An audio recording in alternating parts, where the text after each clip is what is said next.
سیدنا حسن ابن علی رضی اللہ تعالی عنہما، کسی نے آ کر ان سے کہا ایک مجلس میں کہ حضرت پیداوار نہیں ہو رہی ہے، ہم بہت پریشان ہیں۔ فرمایا استغفار کرو۔ کسی نے آ کے کہا کہ حضرت اولاد کی بڑی تمنا ہے، اولاد نہیں ہو رہی ہے۔ فرمایا استغفار کرو۔ کسی نے آ کے کہا کہ حضرت معاشی تنگی میں مبتلا ہوں، سخت آزمائش میں ہوں، مقروض ہو گیا ہوں۔ فرمایا استغفار کی کثرت کرو۔ اس دن جو آ کر ان سے، چونکہ وہ ایک اللہ والے تھے اور نبی کے نواسے تھے، بہت لوگ آتے اور دعائیں کراتے تھے، جو آ کے کچھ کہتا اس سے کہتے استغفار کرو، استغفار کرو۔ تو کسی نے پوچھ لیا کہ حضرت آپ تو ہر شخص کی مصیبت کا حل استغفار بتا رہے ہیں، ہر ایک کو استغفار۔ تو فرمایا میں نہیں کہہ رہا ہوں، میرا رب کہہ رہا ہے، قرآن کہہ رہا ہے۔ سورہ نوح پڑھو، اللہ پاک نے حضرت نوح علیہ السلام کی زبان سے قرآن میں نازل فرمایا فَقُلْتُ اسْتَغْفِرُوا رَبَّكُمْ إِنَّهُ كَانَ غَفَّارًا يُرْسِلِ السَّمَاءَ عَلَيْكُمْ مِدْرَارًا وَيُمْدِدْكُمْ بِأَمْوَالٍ وَبَنِينَ وَيَجْعَلْ لَكُمْ جَنَّاتٍ وَيَجْعَلْ لَكُمْ أَنْهَارًا مَا لَكُمْ لَا تَرْجُونَ لِلَّهِ وَقَارًا وَقَدْ خَلَقَكُمْ أَطْوَارًا أَلَمْ تَرَوْا كَيْفَ خَلَقَ اللَّهُ سَبْعَ سَمَاوَاتٍ طِبَاقًا وَجَعَلَ الْقَمَرَ فِيهِنَّ نُورًا وَجَعَلَ الشَّمْسَ سِرَاجًا وَاللَّهُ أَنبَتَكُم مِّنَ الْأَرْضِ نَبَاتًا ثُمَّ يُعِيدُكُم فِيهَا وَيُخْرِجُكُم إِخْرَاجًا وَاللَّهُ جَعَلَ لَكُمُ الْأَرْضَ بِسَاطًا لِتَسْلُكُوا مِنْهَا سُبُلًا فِجَاجًا۔ اللہ نے فرمایا کہ نوح علیہ السلام اپنی قوم کو دعوت دے رہے تھے اور فرما رہے تھے کہ لوگو اللہ میں نے اپنی قوم سے کہا تھا، فَقُلْتُ میں نے کہا تھا اپنی قوم سے، اللہ سے کہہ رہے ہیں اللہ پاک میں نے اپنی قوم سے کہا تھا استغفروا ربکم، اپنے پروردگار سے مغفرت طلب کرو، توبہ کرو، معافی مانگو، انہو کان غفارا، تم کتنے ہی پاپی مجرم سہیں وہ بہت بخشنے والا مہربان ہے، تم اس کو معافی مانگ کر معاف کرا لو اللہ رب العزت سے۔ جب وہ معاف کر دے گا اور استغفار کرو گے اور قبول ہو جائے گی، یرسل السماء علیکم مدرارا، تمہارے لیے موسلا دھار بارشیں آسمان سے برسائے گا، وَيُمْدِدُكُمْ بِأَمْوَالٍ وَبَنِينَ، اور تم کو مال سے بھی مدد کرے گا، اولاد سے بھی مدد کرے گا، وَيَجْعَلْ لَكُمْ جَنَّاتٍ وَيَجْعَلْ لَكُمْ أَنْهَارًا، تمہارے لیے باغات پھلدار کر دے گا اور تمہارے لیے نہروں میں پانی بہا دے گا۔ مَا لَكُمْ لَا تَرْجُونَ لِلَّهِ وَقَارًا، تمہیں کیا ہو گیا ہے، اللہ تبارک و تعالی شانہ کی قدرت کا یقین نہیں رکھتے؟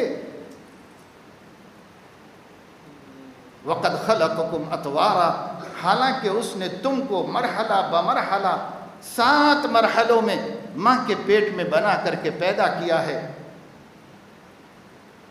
اللہ تعالیٰ بڑی قدرت والا ہے، دیکھتے نہیں کیسے 7 آسمان تمہارے اوپر اٹھا کے رکھا ہوا ہے، اور وہی بارشیں برساتا ہے، وہی زمین سے پیداوار کرتا ہے، وہی ساری قدرتوں کا مالک ہے۔ اسی نے آسمان میں چاند کو روشن بنایا ہے اور سورج کو روشنی دینے والا بنایا ہے، اسی نے تمہارے لیے سب کچھ عطا فرمایا ہے۔ کیوں اللہ کو بھول گئے ہو اور کیوں اللہ کو چھوڑے ہو؟ اتنی یہ پوری تقریر حضرت نوح کی اللہ نے قرآن میں اتار دی، اور انہوں نے اپنی دعا میں اللہ کو سنا دی کہ اللہ میں نے یہ بھی کہا، یہ بھی کہا، یہ بھی کہا، یہ بھی کہا میری قوم سے، لیکن پھر بھی میری قوم میری بات ماننے کے لیے تیار نہیں۔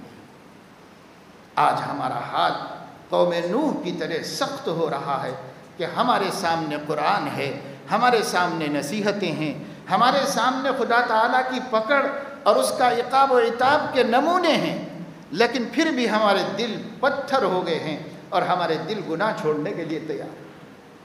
ہم سوچ رہے ہیں کہ ہماری یہ تدبیریں، ہماری یہ احتیاطیں، ہمارا یہ گھروں میں بند ہو کے رہ جانا، ہمارا کوارنٹین ہو جانا ہمیں بچا لے گا، ہم یہ سمجھ رہے ہیں، یہ اسی وقت بچائے گا جب کہ اللہ بچانا چاہیں گے۔ جب اللہ نہیں بچانا چاہیں گے تو کوئی تدبیر مؤثر نہیں۔ تدبیروں میں اللہ نے اثر رکھا ہے، لیکن جب کہ وہ چاہے۔ چھری کاٹتی ہے مگر حضرت ابراہیم کے بیٹے کو نہیں کاٹ سکی۔ پانی ڈباتا ہے لیکن سیدنا موسیٰ کی قوم کو نہیں ڈبا سکا، سیدنا محمد الرسول اللہ کے اصحاب کو نہیں ڈبا سکا۔ آگ جلاتی ہے پر خلیل اللہ کے لیے تو وہ آگ نہیں تھی بلکہ وہ تو گلزار و چمن تھا، اور حضرت خلیل اللہ ہی کو نہیں، حضرت عیسیٰ علیہ السلام کی امت کے مشرک بادشاہ 70,000 آدمیوں کو آگ میں جلا دیا، لیکن اللہ نے سب کو گل و گلزار بنا۔ تدبیریں مؤثر ہیں اسی وقت تک جب تک کہ اللہ رب العزت کا ان کو حکم ہو۔ اگر اللہ کا حکم نہیں ہے تو وہی تدبیر وبال جان بن جائے، وہی تدبیر جان لیوا ثابت ہو جائے، اسی تدبیر سے ہم مریں گے اگر اللہ کا فیصلہ نہیں ہوگا، اللہ کا حکم نہیں ہوگا۔ اس لیے بھائی دھیان اللہ کی طرف لگا کے رکھنا ہے، اللہ کی طرف متوجہ رہنا ہے۔ یہ رمضان کا مبارک مہینہ اختتام پذیر ہے۔ اس جمعے کے بعد اگلا جمعہ تو رمضان مبارک کے اندر نہیں آئے گا، اور اللہ ہماری صحت عمر میں برکت دے، پر ہمیں نہیں معلوم ہے کہ ہم اگلا جمعہ آنے تک اس دنیا میں رہیں گے یا نہیں رہیں گے۔ اتنی تیزی سے لوگ مر رہے ہیں جیسے پکے ہوئے پھل درخت سے گر رہے ہیں، یکے بعد دیگرے یکے بعد دیگرے، اتنی تیزی سے مر رہے ہیں۔ کوئی عمر کی قید نہیں، جوان ہیں، ادھیڑ عمر کے ہیں، بوڑھے ہیں، سب مر رہے ہیں۔ اور ابھی کہا جا رہا ہے کہ جب یہ تیسری لہر آئے گی تو معصوم بچے بھی اس میں مبتلا ہوں۔ خدا نہ کرے کہ ایسا ہو، لیکن کہا جا رہا ہے۔ اس لیے میرے دوستو، اللہ کی طرف رجوع کرنے کے علاوہ کوئی راستہ نہیں۔ اللہ کی طرف رجوع کرے، توبہ کرے، معافی مانگے، نیک کاموں میں کم سے کم فرض تو بالکل نہ چھوڑے، کوئی فرض کا تاریک نہ ہو۔ اللہ توفیق دے تو سنتوں تک جائیں، لیکن نہ صحیح کم سے کم فرائض کا کوئی تاریک نہ بنے کہ خدا کا غضب فرضوں کے چھوڑنے پر اتنا سخت اترتا ہے کہ ہم مقابلہ نہیں کر سکتے۔ اس لیے فرائض کو کوئی نہ چھوڑے، اور اسی کے ساتھ ساتھ دعاؤں کا اہتمام کیجیے، استغفار کثرت سے کیجیے، استغفار کثرت سے۔ ویسے بھی رمضان میں حضور علیہ السلام نے فرمایا کہ کثرت سے استغفار کرو۔ حضور علیہ السلام معصوم، نہایت پاک باز، نہایت پاکیزہ تھی، لیکن صحابہ فرماتے ہیں ہم نے حضور علیہ السلام کی مجلسوں میں ان کے استغفار کو گننا چاہا تو ایک ایک مجلس میں 100 دفعے ان کے استغفار کو ہم نے گن لیا۔ استغفار کو صحابہ نے ایک مجلس میں، ایک بیٹھک میں گن لیا۔ ایک صحابی تو کہتے ہیں کہ میں نے گننا شروع کیا، رب اغفر لی وتب علی انک انت التواب الغفور۔ اتنا بڑا جملہ ہے، رب اغفر لی وتب علی انک انت التواب الغفور۔ اے میرے پروردگار مجھے بخش دیجئے اور میری توبہ قبول کر لیجئے، بے شک آپ ہی توبہ قبول کرنے والے اور بہت بخشنے والے ہیں۔ اتنا پورا جملہ عربی کا، رب اغفر لی وتب علی انک انت التواب الغفور، یہ پورا جملہ ایک صحابی کہتے ہیں ایک بیٹھک میں حضور کی 100 دفعے گن لیا میں نے، پھر چھوڑ دیا گیا۔ باتوں کے بیچ میں، گفتگو کے دوران میں تھوڑا سا سانس لیں، دم لیں، رب اغفر لی وتب علی انک انت التواب الغفور۔ اس پیارے کو، اس پاکیزہ کو، اس پاک باز کو جس کا نفس نفس طیب اور پاکیزہ ہے، جس کی ایک ایک سانس دنیا کو پاک کرنے کی طاقت رکھتی ہے، اس پیارے نبی کی زبان پر ایک ایک مجلس میں 100 دفعے توبہ ہو، اور ہم سر سے پیر تک گناہوں میں ڈوبے ہوئے اور بدن سے دل تک گناہوں میں ناپاک اور لت پت، لیکن ہم کو توفیق نہیں کہ پورے دن میں 100 دفعے توبہ کر لیں۔ 24 گھنٹے میں کر لے، اس کی بھی توفیق نہ ہو۔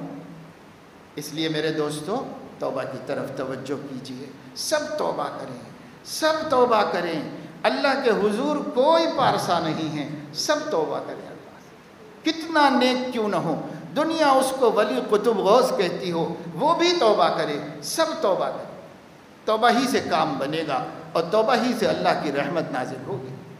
اس لیے کثرت سے توبہ استغفار کا اہتمام، فرائض کی پابندی کیجیے، کسی کو تکلیف مت پہنچائیے، اپنے وجود کو دوسروں کی تکلیف کا سبب نہ بنائیے۔ حضرت موسیٰ علیہ السلام کے زمانے میں خشک سالی ہوئی اور لوگ بھوکوں مرنے لگے، انہوں نے اللہ پاک سے التجا کی، اللہ نے فرمایا میرے بندوں میں ایک بندہ ہے جو دوسروں کی بے آبروئی کرتا ہے، اپنے ساتھیوں کو رسوا کرتا ہے، اس کے ہوتے ہوئے میں کیسے اپنی رحمت اتاروں؟ پھر اس بندے نے اللہ سے توبہ کر لی، اللہ رب العزت نے خوب بارش برسائی۔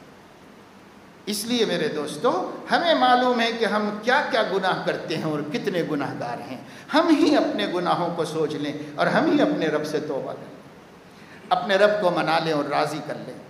اللہ پاک اپنے فضل و کرم سے ہمیں توفیق نصیب فرمائے کہ ہم اصل یہ کام کریں۔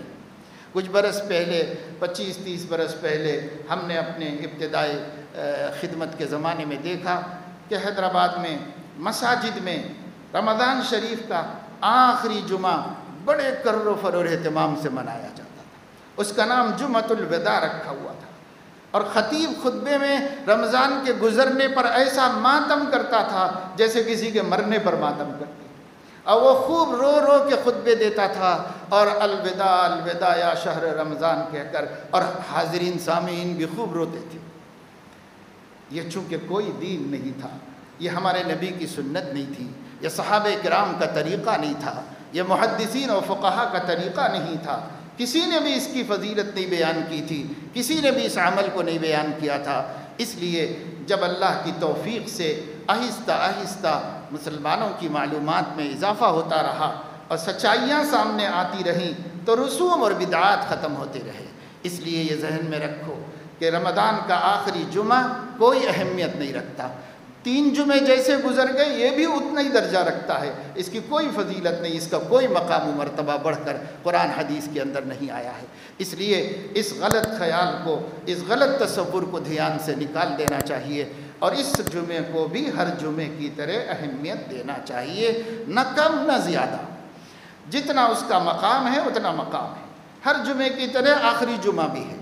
ہاں البتہ ایک مومن کو اپنے دل میں رمضان کے گزرنے کے ساتھ ساتھ پیارے اور مبارک موسم کے گزرنے کا احساس ضرور ہونا چاہیے، اور استغفار کی کثرت کرو۔ اس واسطے کہ حضور علیہ السلام نے فرمایا تھا ممبر پہ قدم رکھ کے کہ تباہ و برباد ہو جائے وہ شخص جس کو رمضان المبارک کا مہینہ ملا اور پھر بھی اس کی بخشش و مغفرت نہیں ہو سکی۔ اس لیے اس کا غم ہونا چاہیے کہ ہم بخشش والوں میں شامل ہو جائیں۔ یہ آخری عشرہ تو جہنم سے نجات کا عشرہ ہے، ہم اللہ سے دعا کرتے رہیں اللہ رحمت والوں میں بھی ہمیں شامل کر، مغفرت والوں میں بھی شامل کر، اور جہنم سے نجات والوں میں بھی ہمیں شامل کر۔ اس کی دعائیں مانگتے رہیں، کوشش کرتے رہیں، اللہ سے مایوس نہ ہوں، نا امید نہ ہوں، حالات سے بھی بہت زیادہ دلگیر مت ہوئیے، گھبرائیے مت، حالات آتے ہیں، بندوں ہی پر آتے ہیں، ہم مسلمانوں پر ہی آتے ہیں، اللہ کی طرف سے آئے ہوئے حالات ہیں، اس کو راضی برضا رہ کر خدا تعالیٰ کی تقدیر سے خوش رہ کر ہم اپنا کام کرتے رہیں، جو اس کی تقدیر میں ہے وہ ہو کر رہے گا۔ جو پیارے، جو اپنے رشتہ دار گزرتے جا رہے ہیں ان کے لیے دعائے مغفرت کرتے رہیں، ان کے لیے ایصال ثواب کرتے رہیں، جو موجود ہیں صحت سے عاجز ہو رہے ہیں ان کی شفا کی دعا کرتے رہیں، اللہ قادر مطلق ہے، اس کے قبضے میں شفا ہے، وہ مایوس مریضوں کو بھی شفا دے سکتا ہے، وہ موت کے منہ میں سے بھی نکال سکتا ہے، وہ قادر مطلق ہے، جو چاہے کر سکتا ہے۔